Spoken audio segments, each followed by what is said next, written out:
에베소서 4장 11절과 12절 말씀, 우리가 가지고 있는 성경 314쪽에 있습니다.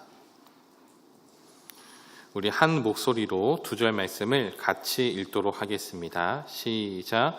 그가 어떤 사람은 사도로, 어떤 사람은 선지자로, 어떤 사람은 복음 전하는 자로, 어떤 사람은 목사와 교사로 삼으셨으니 이는 성도를 온전하게 하여 봉사의 일을 하게 하며 그리스도의 몸을 세우려 하심이라.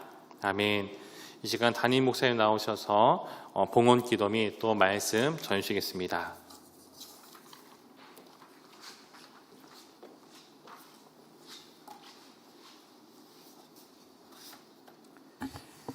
같이 기도하시겠습니다.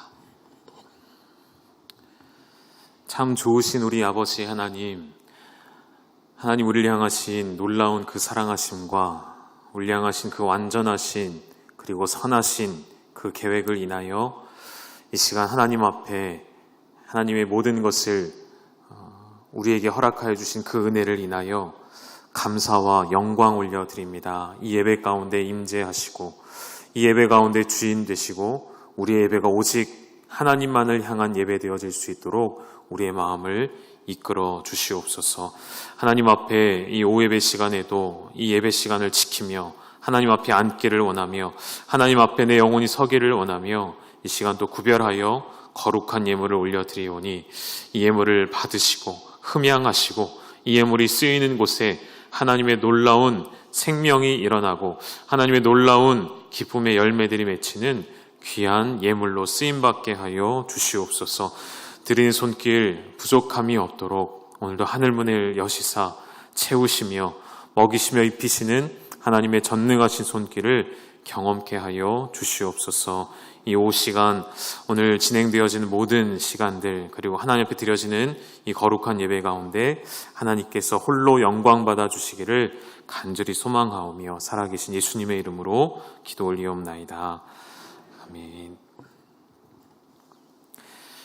할렐루야.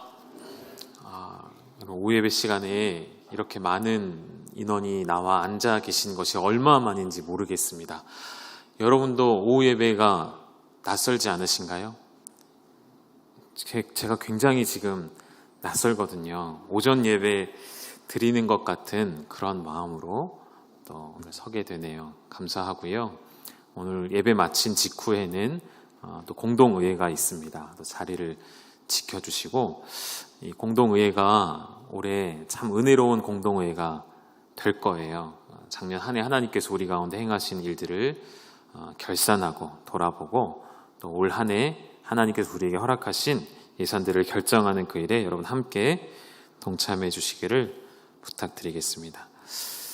오늘 오후 예배 또 설교 직후에는 장학금 수요식이 있어서요. 오늘 어떤 말씀으로 함께 나눌까 기도하며 준비하다가 에베소서의 말씀을 가지고 함께 나누려고 하는데, 에베소서 말씀은 제가 전에도 교회론을 다루면서 우리 특별 새벽 성회 때 에베소서 본문을 가지고 말씀을 나눈 적이 있습니다.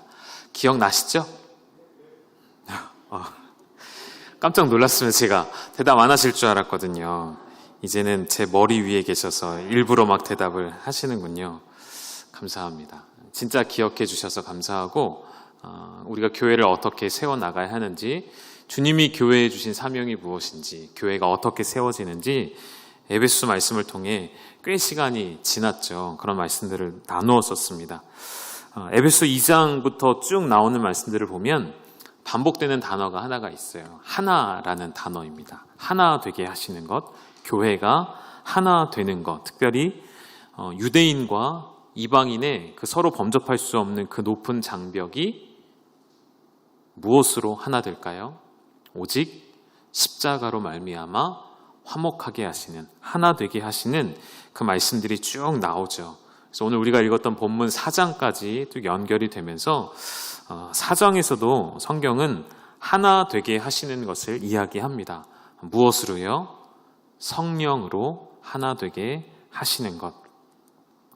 하나님께서 우리 교회 가운데 그렇게 말씀하십니다. 우리 교회는 하나입니다. 성령 안에서 하나이고 십자가로 우리가 화목하게 된 믿음의 공동체라는 것을 여러분 고백하시죠?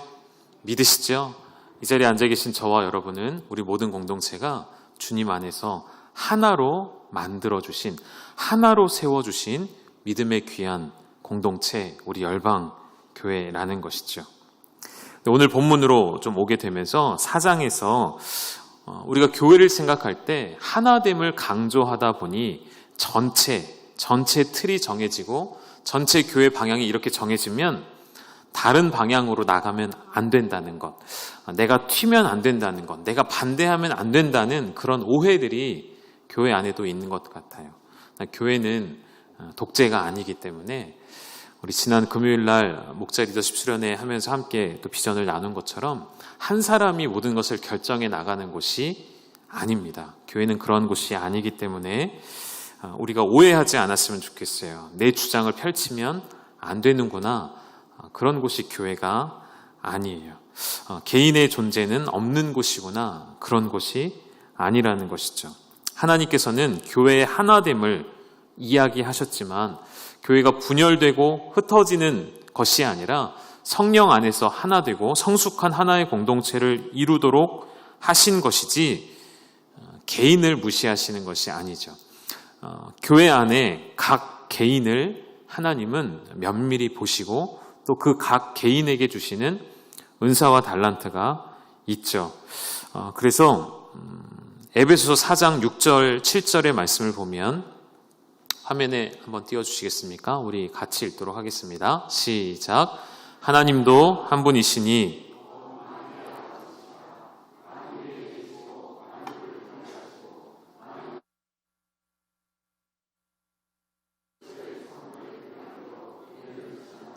이 본문을 잠시만 띄워주시고요. 만유 가운데 계시도다까지가 6절 말씀이에요. 계속해서 하나님도 한 분이신 것처럼 교회도 성도도 믿는 자들의 하나됨을 말씀하십니다. 만유를 통일하신 하나님의 하나이신 속성을 교회를 통해 하나님 드러내기를 원하시는데 7절에 가면서 이런 말씀을 해주세요.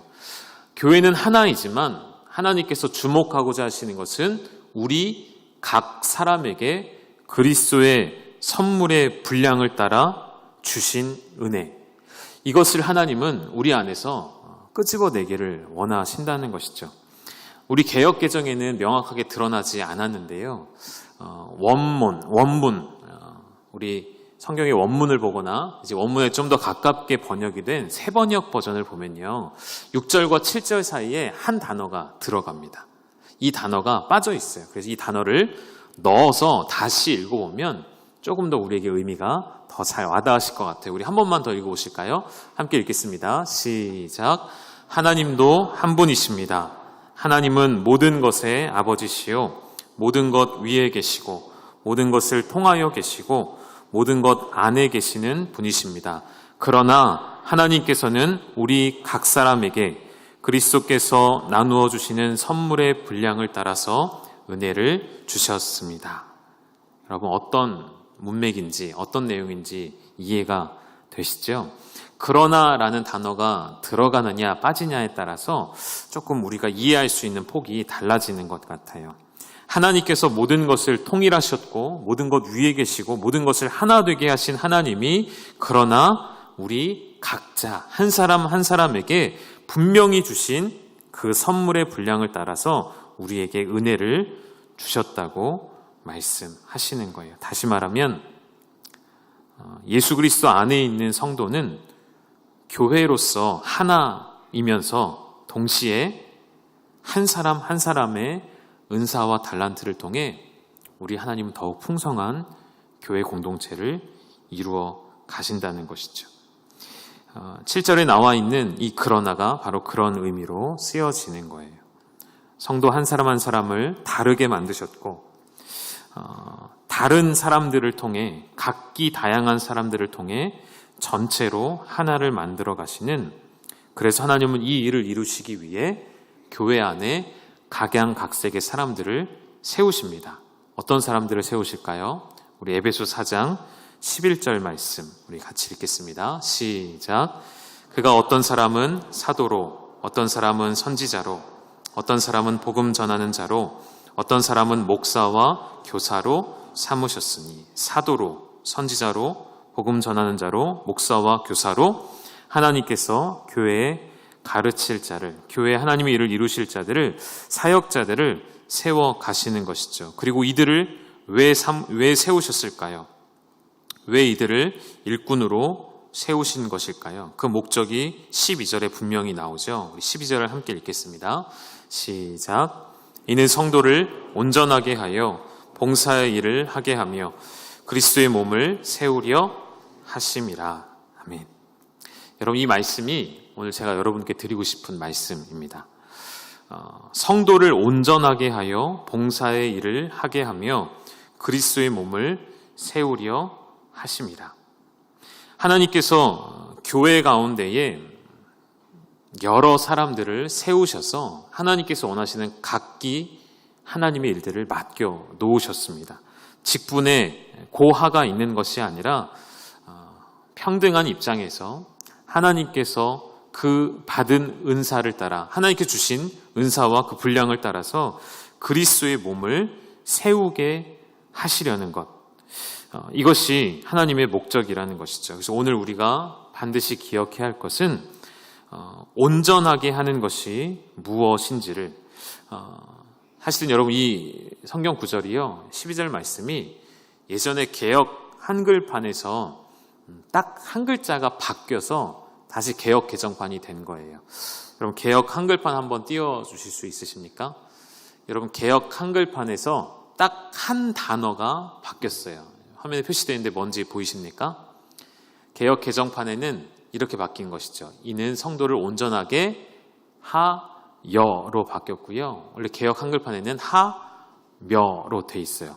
아니 뭘 굳이 학자들이 이런 것까지 바꿀까, 이런 것까지 신경 쓸까 생각할 수 있지만, 여러분 하여와 하며는 우리말에서 굉장히 큰 차이를 가져오는 것 여러분 느껴지십니까? 아래에 있는 개역 한글판으로 보시면 이는 성도를 온전하게 하며 봉사의 일을 하게 하며 그리스도의 몸을 세우려 하심이라. 하며가 되어지면 이게 어떤 느낌이 되는 것이냐면, 어떤 의미가 되는 것이냐면, 성도를 온전하게 하는 일 따로, 봉사의 일을 하게 하는 것 따로, 그리스도의 몸을 세우려 하는 것 따로. 다시 말하면 각각 독립적으로 동일한 선상에 놓고 봐야 하는 일이 되는 것이죠. 그런데 이것을 온전하게 하며가 아니라 온전하게 하여로 하면 느낌이 어떻게 바뀌는 것인가요? 무엇이 먼저 우선되어야 하는지가 분명하게 드러나죠. 봉사의 일을 하게 하는 것, 그리스도의 몸을 세우게 하기 위한 것, 그래서 필요한 것이 무엇이라고요?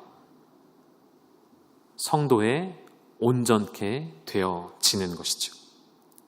성도를 온전하게 하여야만, 다시 말하면 성도가 온전해져야지만 봉사의 일을 할 수가 있고요. 그리스도의 몸을 세울 수가 있다는 것이죠.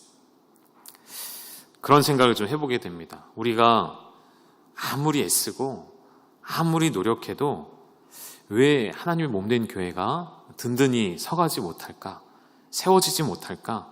왜 밑빠진 독에 물을 붓는 것처럼 계속 수고하나 거두어들이는 열매는 왜 없는 것일까?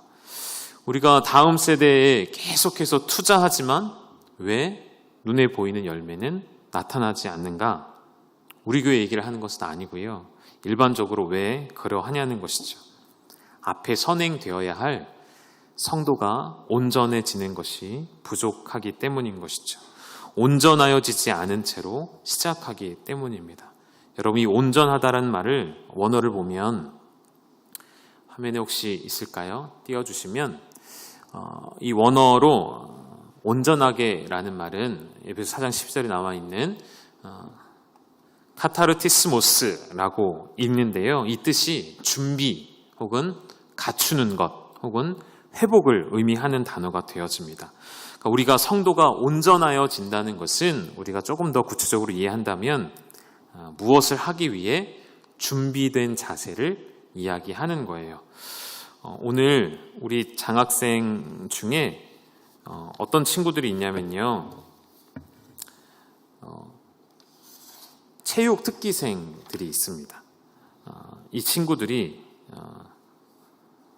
한 친구는 스피드 스케이팅, 한 친구는 사격대회 선수로 활동을 하고 있는 친구들인데요. 이 친구들이 시합을 나가기 위해서 가장 중요한 것이 무엇일까요? 시합에 나가서 좋은 성적을 거두는 것이 목적이고 중요한 것인데 그 시합에 나가 좋은 성적을 거두게 하기 위해서 선행되어져야 하는 것이 바로 선수로서의 준비, 내가 원하는 점수, 내가 원하는 목표에 도달하고자 하는 그 모든 준비, 체력, 마인드 컨트롤, 그 모든 환경들, 그런 준비가 필요한 것처럼 뿐만 아니라 공부를 하는 친구들에게도 마찬가지죠. 목표를 세워놓고 공부할 때 시험을 앞두고 있을 때 공부를 한다는 것 자체가 무엇입니까? 그 일을 이루기 위해 준비하는 것이죠. 어떤 목표를 가지고 있을 때 그 일에 합격하기 위하여 내가 갖춰야 하는 자격. 준비한다는 것은 곧 내가 무언가를 갖춘 상태를 의미하고 그 목표에 도달하기 위해 갖춰진 상태를 의미하는 것이고 그것을 갖췄을 때에 우리는 성도로서 하나님께 부름받은 자들로서 하나님이 원하시는 목표, 하나님이 우리에게 원하시는 그 선에 도달하여서 우리가 온전한 회개함으로 회복이 우리 안에 일어나게 되는 것이죠. 그렇게 되어질 때에 봉사의 일을 할 수 있는 것이고 그렇게 되어질 때에 그리스도의 몸된 교회를 세워 나갈 수 있는 것이죠. 지난 금요일 우리가 목자 수련회에서 우리 교회 방향을 좀 함께 나누었습니다. 부족한 나눔이었지만 우리 목사님들이 다 함께 들어주셔서 감사했고요. 제가 제시했던 우리 교회의 방향과 목적이 무엇이었죠? 한 단어로 하면 뭐였죠, 여러분? 우리 목사님들 얘기 좀 해주시죠. 뭐였죠? 뭐 하자고 그랬죠? 예배와 선교와 교육과 우리 교회 모든 목장과 이런 모든 것이 결국 향하는 방향은 하나님의 선교하심에 동참하는 교회, 하나님의 선교의 일에 적극적으로 나서는 교회, 우리 교회 다음 세대를 훈련시키고 양육시켜서 파송하고 보내는 교회, 우리 성도님들이 직접 선교사로 나가는 교회. 우리 교회 이름처럼, 우리 교회 이름이 뭐죠, 여러분? 열방이에요. 열방이 무슨 뜻입니까? 여러분 가끔 이렇게 어디에 전화를 해서 예약을 한다든지 뭘 할 때 열방교회예요 이러면 뭐라고 답신이 오냐면 열반교회예요? 열반이요? 교회인데 열반교회예요? 이렇게 얘기하시는 분들도 계시더라고요. 열방교회, 이게 신앙을 가지지 않은 분들에게는 생소한 단어이죠. 열방이 뭐죠, 여러분? 화면에도 있죠. All Nations예요. All Nations. 모든 나라들, 여러 나라들, 열국, 열방이라는 뜻이에요. 열방교회는 그럼 무슨 뜻을 가지고 있는 걸까요? 우리 원로 목사님이 왜 우리 교회 이름을 열방교회로 하셨을까요? 열방에 하나님 나라를 세우는 교회가 되기 위해서, 열방에 우리 성도님들을 보내기 위해서 그 사명을 우리가 다시 재점검하는 시간을 가졌습니다. 오늘 장학금 수여식이 있습니다. 장학금을 왜 줄까요? 용돈 쓰라고? 맛있는 거 먹으라고 줄까요? 아니에요. 우리 교회가 장학회를 만든 목적이 우리의 다음 세대가 이 너무나도 불완전한 세상 가운데 너무 많이 노출되어 있고 우리가 믿음으로 기독 인재를 양성해서 이 장학금을 받고 끝내는 것이 아니라 우리 오늘 장학금을 받는 학생들은 생각해 보셨습니까? 이 장학금이 어떤 장학금인지? 여러분 재정이 넉넉해서 장학 헌금을 하시는 분들은 없으세요. 특히 이 코로나 시대에 우리 모두가 어려운 이때에 그럼에도 장학 헌금을 우리 교회가, 우리 성도님들이 이 헌금을 드리는 것은 다음 세대에 거는 기대가 크기 때문입니다. 우리의 기대가 아니라 하나님의 기대가 크기 때문에 여러분에게 거시는 하나님의 기대가 얼마나 큰지를 여러분 생각하셔야 돼요. 어떤 어르신들은 어렵게 폐지를 주어서 그 모은 작은 돈으로 장학 헌금을 드리세요. 어떤 어르신은요, 이 한겨울 추운 겨울날 하루 종일 바깥에 서셔서 붕어빵 파셔서 그 버신 돈으로 장학 헌금을 하세요. 이 추위에 노점상에서 작은 물건들을 파셔서 겨우겨우 얻으신 수익에서 일부를 장학 헌금으로 드리셔요. 어떤 분들은 극심한 육체적인 노가다라고 하잖아요. 그런 일들을 하시면서 버신 돈의 일부로 하나님 앞에 11조를 드리시고 잊지 않고 또 장학 헌금을 하시더라고요. 밤새 운전해서 받으신 돈으로, 밤새 배달하셔서 받으신 돈으로, 밤새 경비로 수고하시면서 받으신 작은 월급에서 장학 헌금을 떼어서 우리의 다음 세대 자녀들이 하나님의 영광을 나타내는 자녀들로 자라기를 기도하는 마음으로 드리시더라고요. 여러분, 오늘 받으시는 이 장학금에는 그 중에 단 10원도 가볍게 드려진 그러한 물질이 없어요. 우리 친구들이 이 장학금을 가볍게 여기지 않으셨으면 좋겠습니다. 이 장학금에 담겨진 하나님의 마음을 우리 장학생들이 생각하고 기억해 주셨으면 좋겠어요. 우리 하나님의 마음이 무엇입니까? 내가 온전케 되기를, 내가 하나님의 말씀으로 온전하게 되어지기를, 온전하지 않은 불완전한 이 세상에서 하나님이 나를 택하셔서 온전한 자로 삼으셔서 열방에 하나님의 복음을 선포할 수 있는 하나님의 세대로 나를 준비시키는 기관이 장학회입니다. 그리고 그 때를 여러분이 지금 살아가는 것이죠. 그래서 우리 장학생들에게 부탁하고 싶은 것은 여러분 지금까지 생각했던 그 장학금의 무게를 내려놓고 좀 더 훨씬 더 무거운 장학금의 의미를 여러분 어깨에 짊어지셔야 돼요. 자랑스럽게 여기시면서 동시에 이 장학금이라는 것이 얼마나 무거운 것인지를 아셔야 돼요. 여러분이 하나님 앞에서 더 온전한 성도가 되기 위해 힘쓰셔야 돼요. 하나님 나라를 위해 내가 어떤 비전을 품어야 할까 정말 진지하게 고민하셔야 됩니다. 온전하여 봉사의 일을 하는 것, 그리스도의 몸을 세우는 일에 여러분의 삶을 드리는 우리 장학생들 뿐만 아니라 오늘 이 자리에 앉아 계신 우리 모든 열방의 성도님들 되시기를 간절히 소망합니다. 우리 성도님들은 더욱 장학헌금 드리시기를 힘써 주시기를 부탁드립니다. 그리고 우리 장학회는 더욱 심혈을 기울여서 심의해 주시고 이 물질이, 이 귀한 헌금이 정말 필요한 곳으로 쓰여지도록 흘려보내주시고 우리 선발된 장학생들은 내 삶을 주님 앞에 더욱 드리기를 힘쓰는 우리 귀한 친구들이 되어주기를, 그래서 우리 열방교회를 통해 우리 공동체 모두가 더욱 주님 기뻐하시는 온전한 성도, 온전한 교회, 온전한 선교를 이루어가는 그러한 하나님의 사람들 되시기를 주님의 이름으로 축원합니다.